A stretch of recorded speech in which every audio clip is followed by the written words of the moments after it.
A aula de hoje, então, vai ser sobre derivadas, tá? Mais uma parte sobre derivadas.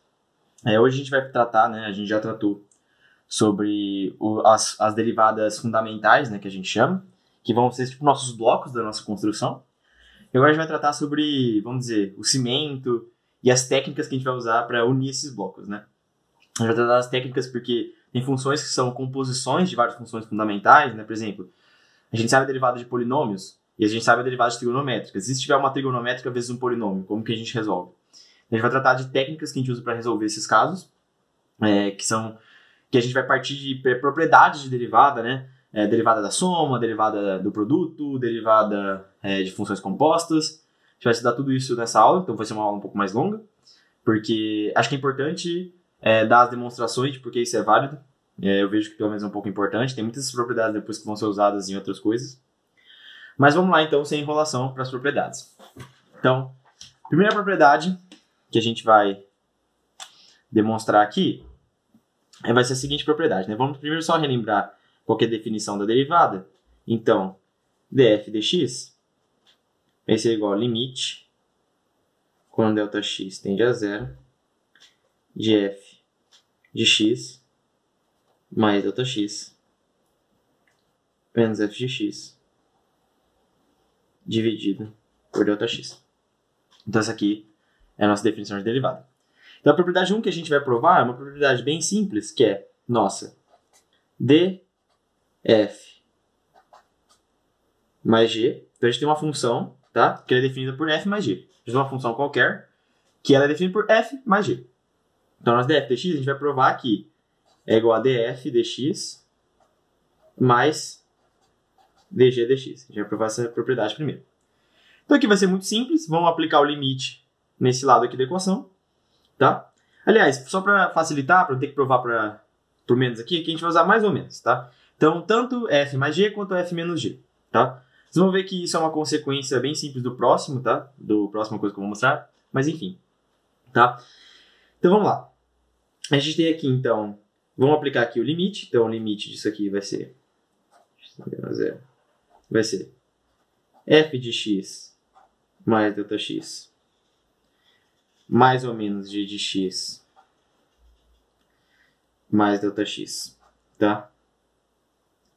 Menos f de x mais ou menos g de x, certo? Então, eu estou fazendo isso aqui, dividido por ΔX. Agora, convenientemente, o que eu vou fazer, né? Lembrando que se eu tenho uma soma no denominador, eu posso dividir a fração em duas. Então, eu simplesmente vou dividir essa fração em duas de forma conveniente. Eu vou agrupar o f de x mais ΔX menos f de x e o mais ou menos g de x mais ΔX menos mais ou menos g de x mais ΔX. Lembrando que se a gente definir como mais, um lado da fração vai ficar g de x mais ΔX menos g de x. Se for menos, vai ficar menos g de x mais ΔX mais g de x mais g de x, né? Porque a gente tem um menos aqui que vai trocar o sinal. Mas, de qualquer forma, eu posso colocar o menos em evidência e vai ficar menos g de x mais ΔX menos g de x, né? O menos aplicando nesse operador. Só para facilitar, para a gente fazer uma prova só. Então, vamos lá. Dividindo em duas frações, a gente vai ter limite, quando ΔX tende a zero, de f de x mais ΔX menos f de x, tá? Dividido por ΔX, mais ou menos g de x mais ΔX menos g de x dividido por ΔX. Então, aqui a gente vê bem claramente, né, pela nossa definição, lembrando que o limite, né, como aqui é uma soma e esses dois limites, eles são definidos, né, tanto é que isso aqui são duas derivadas. Vamos supor, claro, né, a gente está tratando aqui sempre de f de g's que são diferenciáveis, tá? Vamos supor que as f's e as g's que a gente está tratando sempre são diferenciáveis. Então, como elas são diferenciáveis, a gente pode dizer que o limite da soma é igual à soma dos limites, certo? Então, a gente pode implicar que esse primeiro termo aqui é claramente a derivada em relação a x da f, e esse segundo termo é claramente a derivada da g em relação a x, né? Acho que isso é bem claro aqui. As expressões são análogas, né? Análogas não, são idênticas à nossa definição. Aqui simplesmente trocando f por g. Então, a gente pode dizer que resolvendo esse limite aqui, a gente vai ter o quê? A gente vai ter df dx mais ou menos dg dx. Provando a propriedade que a gente tinha inicialmente, que é essa propriedade 1, né? A derivada da soma é igual à soma das derivadas, tá? Claro, vale o inverso, né? Você pode inverter também essa propriedade, se por algum motivo for mais conveniente somar as funções, né? Se você quer a derivada da soma é mais simples, lembra que, como é uma igualdade, vale para os dois lados, tá? Então agora vamos lá para a segunda propriedade. A segunda propriedade que a gente vai provar aqui, assim, lembrando que essas não são provas super rigorosas, são provas mais intuitivas, né? Não tem todo rigor matemático, mas é só para ter uma intuição de como funciona e por que essas operações são válidas, né? Vamos lá. Então a 2, o que a gente vai querer provar é que a d lambda f dx, já vou explicar o que é o lambda, é igual a lambda df dx. Um lambda diferente de zero. O lambda é um coeficiente constante multiplicando a função. Então, por exemplo, tem a função x², qual que é a derivada? A gente sabe que a derivada de x² é 2x, né? Então, qual que é a derivada de 3x², né? Como que a gente pode operar essa derivada? A gente tem que ir para o limite de novo, porque a gente sabe a propriedade para polinômio, mas não polinômio vezes constante, né? Então, para saber a propriedade derivada em relação à constante, existe essa propriedade aqui, que você pode tirar a constante para fora e derivar só a função. Então, por exemplo, se a derivada de x² é 2x e eu tenho 3x², então a derivada vai ser 6x, porque vai ser 3 vezes 2x, né? Você pode tirar o coeficiente para fora da derivada. Então, mas vamos provar essa propriedade, né? Então, de novo, vamos explorar aqui o limite. Então, pegar aqui limite Δx tendendo a zero de lambda f de x menos lambda f de x mais Δx, perdão. Vou escrever aqui, lambda f de x mais Δx menos f de x, lambda f de x dividido por Δx. Aqui, novamente, como a gente sabe que a nossa f é diferenciável, nosso lambda é diferente de zero, a gente pode colocar o nosso lambda em evidência, e como o nosso lambda é uma constante, a gente sabe que a gente pode tirar as constantes do nosso limite, né? Porque a constante não é afetada pelo limite, principalmente porque é diferente de zero, então a nossa constante não interfere no nosso limite.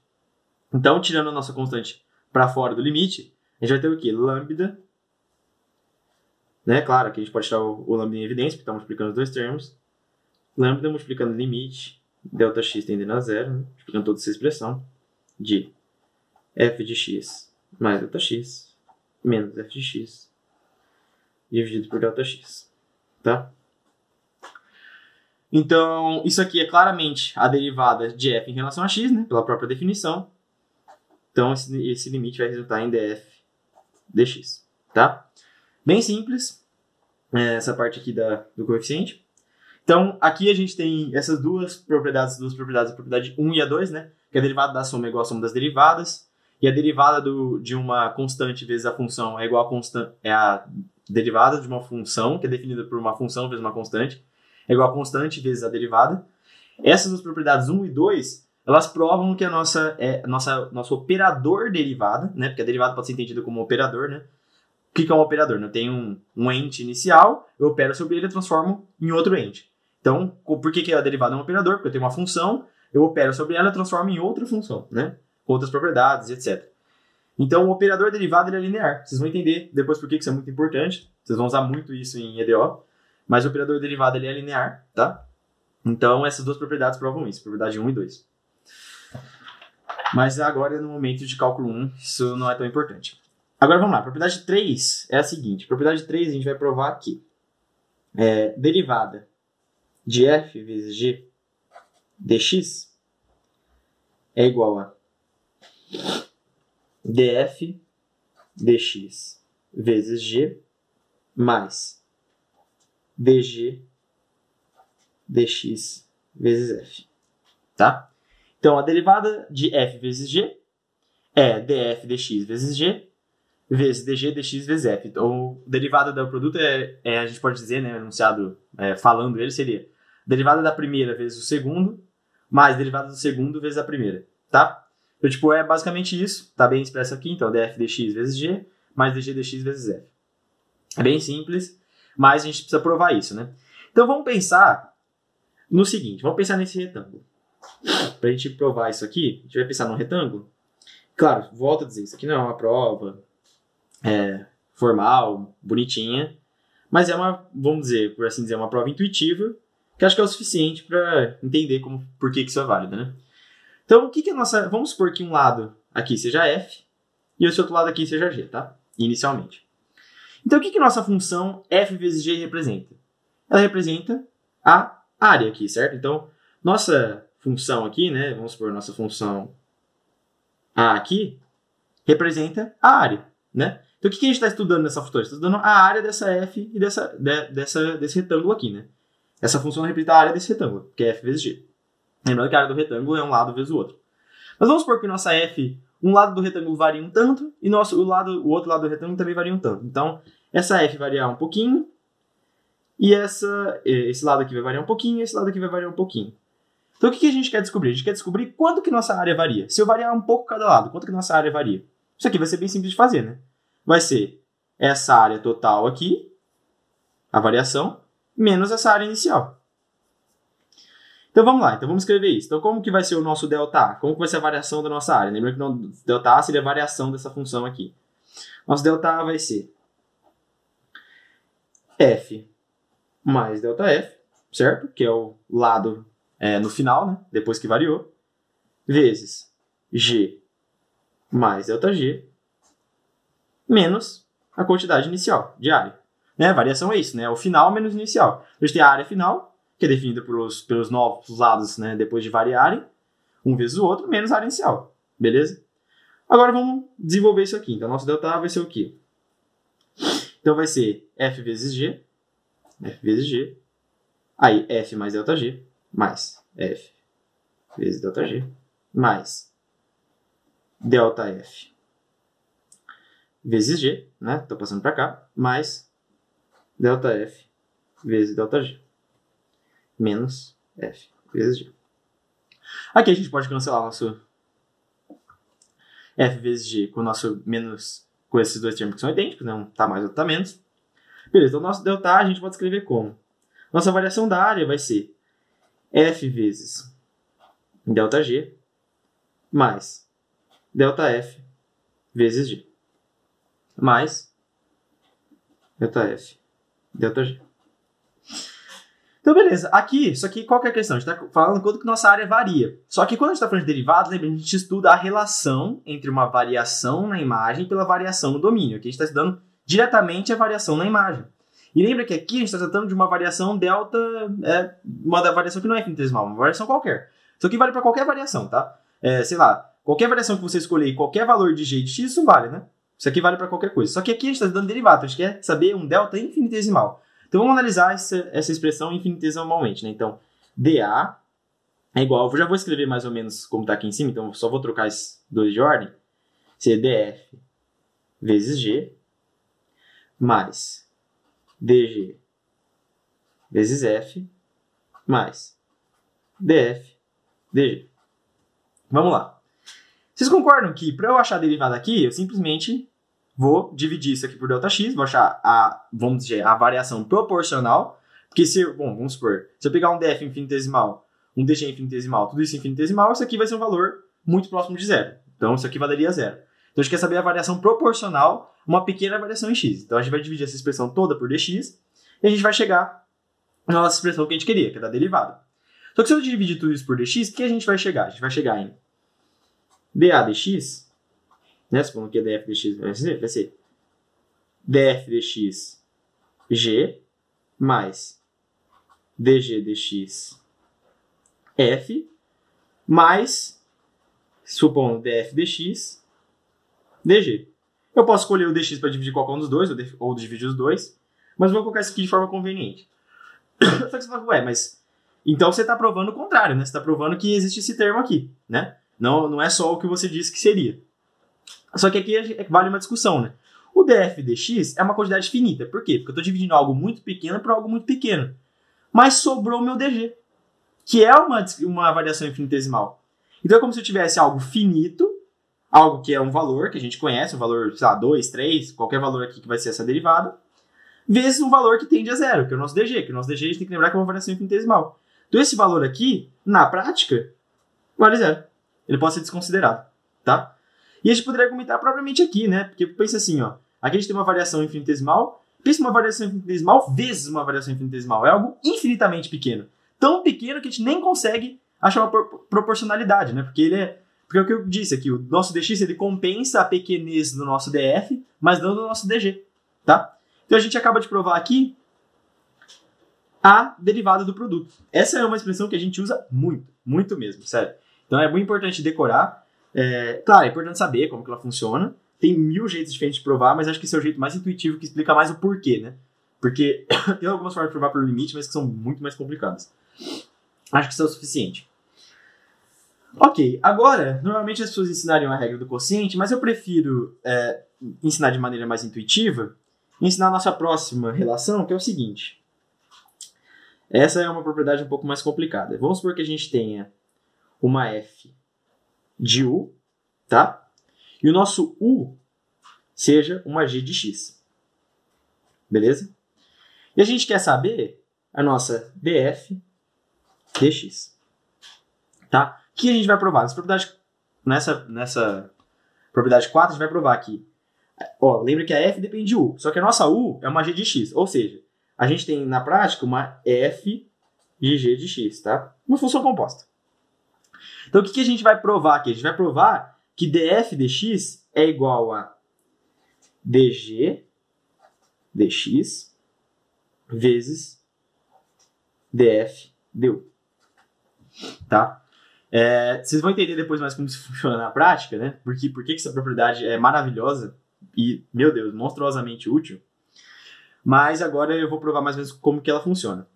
Vamos lembrar de uma coisa do limite, que a gente falou de uma última vez, né? Vamos supor que eu quero calcular, vamos supor aqui, a gente quer calcular uma ΔF, uma df aqui infinitesimal. Quer calcular uma df infinitesimal.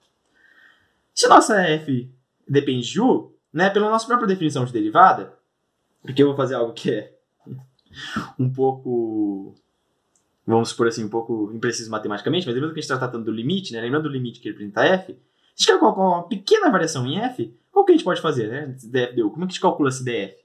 A gente tem aqui, né, que df du, só vou trocar a notação para vocês entenderem, né, aqui a gente está pensando, essa aqui não é um operador derivada, é uma variação em f dividido por uma variação em u. Então a gente vai ter aqui o quê? A gente vai ser nossa f', aqui f' representa uma derivada em relação a u, tá? O linha é uma derivada em relação a u. Como que a gente vai calcular esse df? Bom, nosso df vai ser o quê? Vai ser nossa f' vezes o du, certo? Esse vai ser o nosso df. Porque lembra, por exemplo, a derivada não é justamente uma variação em f dividido por uma variação no domínio. Nossa f depende de u. Então, como que eu calculo uma pequena variação em f? A derivada de f em relação a u vezes o du, certo? A gente está vendo aqui variações infinitesimais, então isso é válido. Se a gente pegar aqui no limite, né? Lembra que numa aula eu falo sobre isso? Se a gente pegar aqui no limite, vamos aqui que essa f está dependendo de x, a gente pode passar o x aqui para esse outro lado e analisando essa expressão no limite, a gente vê que a derivada de f em relação a x vezes um ΔX infinitesimal é exatamente igual a uma pequena variação na f. Só que aqui tem um outro detalhe. A nossa u também é uma função. Então o que vai ser o nosso du? O nosso du, ele é uma função g de x, vai ser o nosso dg dx vezes dx. Certo? Por quê? Porque o nosso u, vamos analisar só u. Então, a gente sabe que a nossa df vai ser uma a f' vezes o du, certo? Uma pequena variação na f vai ser definida assim. Só que a variação du também vai ser... O u também é uma função, então também varia. A gente também pode pensar na variação dele por uma função. E qual vai ser a variação do u? Pensando que ele é g de x, vamos analisar só o u.